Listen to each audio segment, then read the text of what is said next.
الوصفة دي من سهولتها هتعمليها كل شوية، سهلة وسريعة، ما بتاخدش وقت خالص، يمكن 5 دقايق مش أكتر من كده. تعالوا بقى نشوف واحدة واحدة هنعملها إزاي، بس لو لسه بتشوفوا الفيديو حاولوا إن أنتم توصلوه لأكبر عدد من الناس بدعمكم وباللايك والشير. تعالوا نسمي بالله ونمشي واحدة واحدة نشوف المقادير.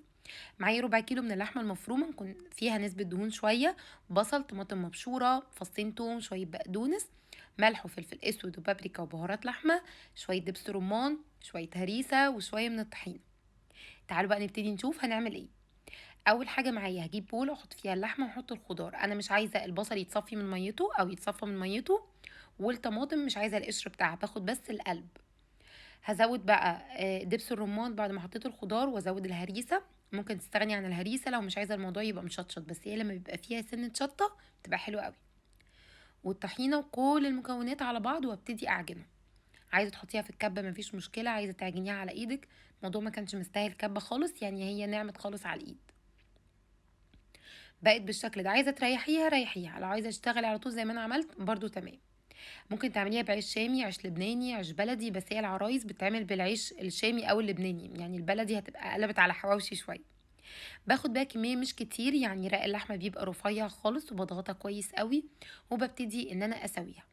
التسويه دي بقى ليها كذا طريقه. انا عن نفسي هسويها في الساندوتش ميكر، ممكن تسويها على الجريل، او ترصيهم مثلا في صاج وتدخليهم الفرن برضو مفيش مشكله. على فكره كميه ربع كيلو لحمه دي بتعمل كميه كويسه، لان احنا بنعمل الرغيف نصين. دي نقطه. النقطه التانية ان اللحمه جوه بتكون رقيقه جدا، مش بتبقى كتير زي الحواوشي المصري بتاعنا، بس في الاخر بيبقى طعمها وهمي. سخنت الساندوتش ميكر بتاعي وابتديت ان انا ادهن شويه زيت فوق وتحت، وسبتها بالظبط 5 دقايق كانت استوت.